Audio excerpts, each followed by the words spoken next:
Добро пожаловать в мой канал. L'enquête ouverte pour obsolescence programmée a été confiée au service de la DGCCRF. 112 314 794 photos fabriquées à stock.adobe.com. Cette enquête préliminaire visant le fabricant d'imprimantes est menée par le parquet de Nanterre. Elle fait suite à une plainte déposée par l'association OP au mois de septembre dernier. Il faut bien une première à tout.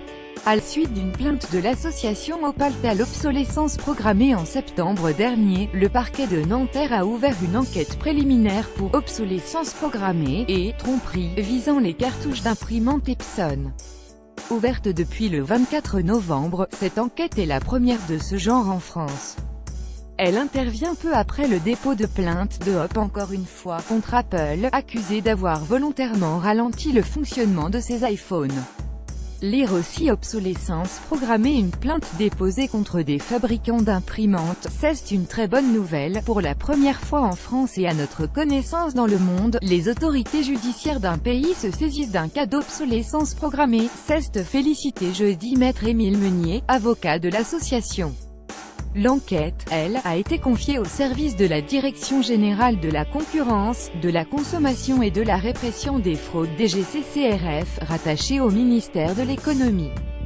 La lutte contre l'obsolescence programmée grandit. Dans sa plainte déposée en septembre dernier, l'association NOP affirmait que certains éléments des imprimantes, comme le tampon absorbeur d'encre, étaient faussement indiqués en fin de vie ou encore que les impressions se bloquaient, au prétexte que les cartouches d'encre seraient vides alors qu'il en reste encore.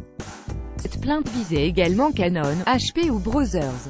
Selon l'association, toutes ces tromperies expliqueraient le coût exorbitant de l'encre, qui grimpe à 2062 € le litre, soit 2 fois plus cher que le parfum Chanel 5.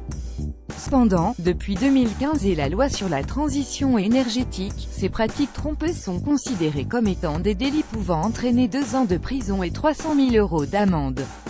L'enquête ouverte par le parquet de Nanterre tombe à point nommé pour enrichir les débats sur ce qui est ou n'est pas de l'obsolescence programmée. Apple et les autres sont prévenus.